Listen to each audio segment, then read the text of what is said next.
Alright, what's going on, guys? Trev back again. Here to bring you another video. This video is going to be doing my weekly review for The Walking Dead. This week's going to be Season 3, Episode 15, which is called This Sorrowful Life. This review, as always, will contain spoilers. So if you haven't seen it, click off, click stop. Stop right now. Chair spin for spoil. They killed Mel!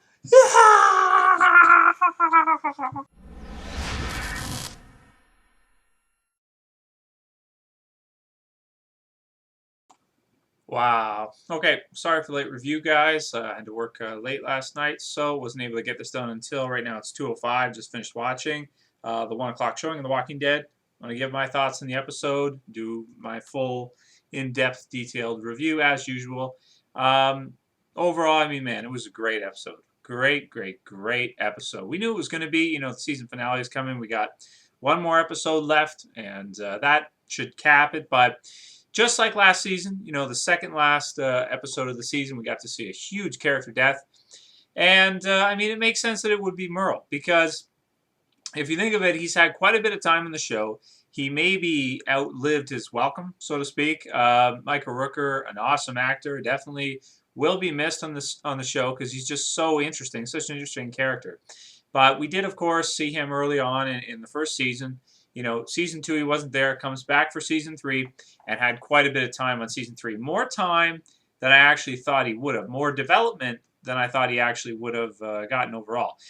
Great different moments with Daryl throughout the show. Brothers, playing off against each other, and just the conversations they have and the dialogue. Really great stuff. This episode for sure. Definitely the ending was really touching, and I wish I could say 100% that I was just shocked when it happened, but unfortunately for me, doing the reviews and everything like that, the downside of it is that people spoil stuff for me. People talk about it in the comments. I I don't look through every comment I get, but I generally browse over them. And I knew this was going to happen about 2 to 3 weeks ago. Not in the style it happened, but I knew that Merle was going to die. There was pictures of it released, him as a walker, and again, AMC could not keep it under wraps. Still, to finally see it, though, was shocking. But definitely, that's one negative thing about making YouTube videos is that, and probably some of you guys, too, for going on the internet, same thing with you guys, be negative as well. Just even if most of you don't make videos, I know that. So any of you guys that just watch my videos or watch Walking Dead videos online, troll the forums, whatever, you're gonna get spoilers here and there for stuff. And if AMC can't keep a lid on it 100%, you better believe if somebody's going to find out about it, outside of the cast and whatever, then next thing you know, people on the internet are going to hear about it and it's going to spoil it. So that's something that kind of sucks, but it was still really a surprising episode. A lot of twists and turns in the episode that I thought were really genius. The first big twist being Rick. At first, it seems like, yeah, he's going to give up Michonne, and, I was just thinking to myself, like, oh, I can't do it. It's kind of out of character for him to do it, especially after Michael Rooker's great performance, where Rick's talking with him in the cell, and Merle tells him he's cold as ice. Great acting by Michael Rooker, amazing. I mean, really just wow, mind blowing. And definitely after hearing that, Rick's not going to be able to live with himself and do it. There's just no ways he's not going to do it. Point blank, it's not going to happen. Also, Herschel, at the same time, reading the Bible and everything, he's not going to, they can't do this. Even if it's like a nice thought to be able to sacrifice one person to keep everybody safe, stay there, all that kind of stuff, they can't live with themselves. They can't do it. Even if it's one of the newest members of their group, and not somebody that's been there since the beginning, they still can't do it. So the twist then, of course, being, we knew Merle was up to something when Daryl walks in the back room and he sees him there and he's like, hey, little brother. And he's like, like covering up, like, you can tell he's hiding something.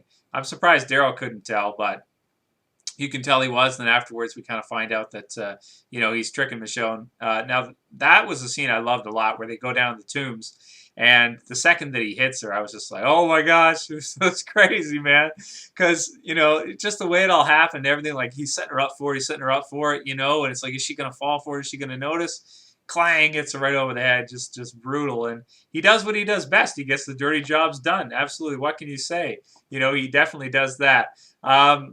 all the events leading up to Merle's death here, he went out like a G, an absolute G. I loved it. I loved every part of it because sooner or later on The Walking Dead, almost everybody's going to die, but Merle's death was awesome, dude. Awesome. Because if you think about it, before it happens, you've got him and he's in the lowrider with like the chromed out rims, and he's drinking like whiskey. He's got like a whole like 26er whiskey. He's just drinking on it. The walkers are following him.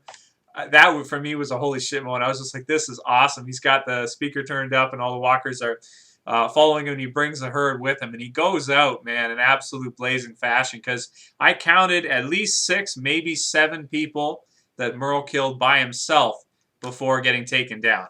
Man, amazing. That would have been a perfect time.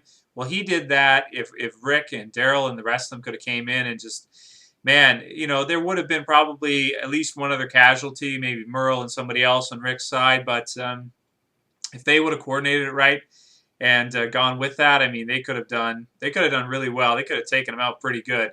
They might have even been able to win right there and take the governor down, because Merle was like that close to being able to shoot him. That was another holy shit moment, was when you see the crosshairs and then that kid walks out in front of him. Looked like Randall. He gets shot, and it's like, it's Randall. There he was. Okay, and then he gets hit. And it was just awesome. Everyone went. It was so exciting. Merle's like pegging him off. The walkers are coming in, finishing him off, and you know, just causing a stir.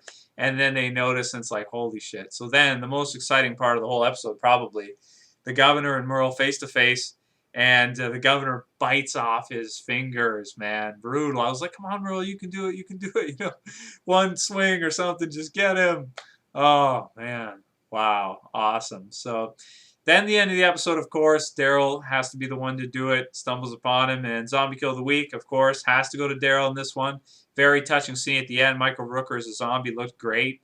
So it looks like the governor did actually shoot him in the like in the heart or the chest type area.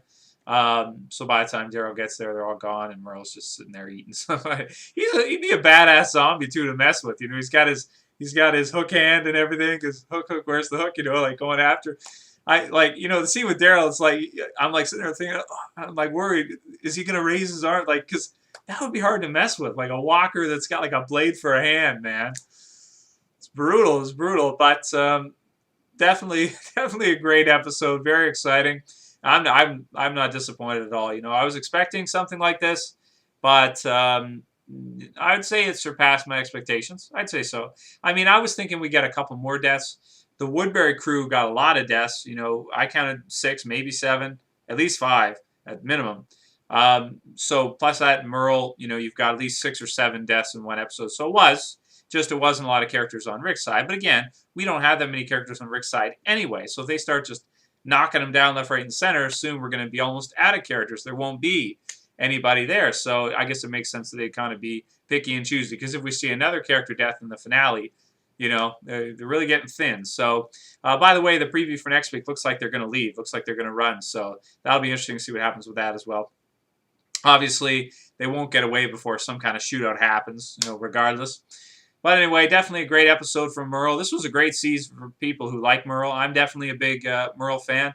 And for the sake of the review, I should probably just cut it there with the Merle talk. I may do another video this week, you know, talking about the Merle death and what I felt about it, you know, and just a character spotlight on him. Please write in the comments if you guys be interested in watching that. I'll have to name the title, like put a death of underline, because I don't want to spoil it for people, although everybody would probably know it by now. But in England, or the UK, I should say, they don't get to see it until Friday. So I'll at least have to wait till then to put the title as actually Merle. So anyway, that's all about Merle. Let's see what else we got here. So, okay, so Rick's going to give him Michonne. Okay, going on from there. Michael Rooker with that. Very exciting in the car where they're driving. Michonne's trying to talk him out of it. Was very surprised to see that she actually was able to talk him out of it. That he actually did change his mind and figure he's going to go on by himself and thinking he can't go back. Now, it is let in it pretty good because, like he says earlier, your people look at me like I'm the devil. He also probably takes part of the responsibility for the governor because he helped build the governor into this monster that he is now.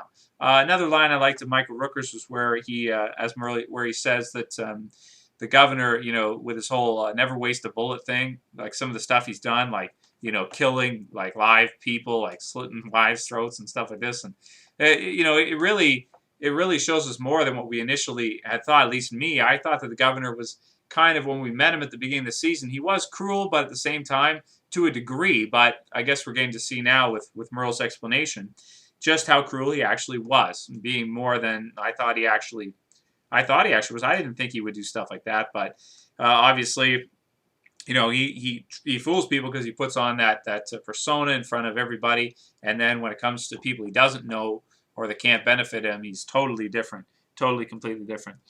Okay, so let's see, going on from there. Daryl goes after him, tells Rick that he's family too. I like that scene. Had a few scenes with Glenn and Maggie. I thought the end scene was pretty good, but I I don't know why they didn't make Glenn go down on one knee for the whole proposal thing in the sunshine. It would have. Maybe they thought, it'll be cheesy, but at the same time, it's like it's kind of expected. So even if it's a little cheesy or whatever, for the ladies, I think it would make sense if he did that. For the female viewers, I was expecting him to do that, but he didn't. So it was kind of like, I don't know. For that scene, it made sense. I think they should have done that, but whatever. What are you going to do? Lori was back again. But this time, she actually, did she mess shit up again? I don't know. Well, no, we can't blame Lori this time. It's not her fault. But, sort of like overseeing Rick and, kind of him, sort of like his guardian angel, so to speak, making him come to grips with what he's doing and answer for the things he's doing. I like that. I thought it was great. I didn't mind this Lori appearance. You guys know how I feel about most Lori appearances, but this one I felt was okay. It was pretty good, especially with the sun behind and everything. It was really nice in the timing. So that was good. Daryl goes after him. Rick is family too. Let's see. Glenn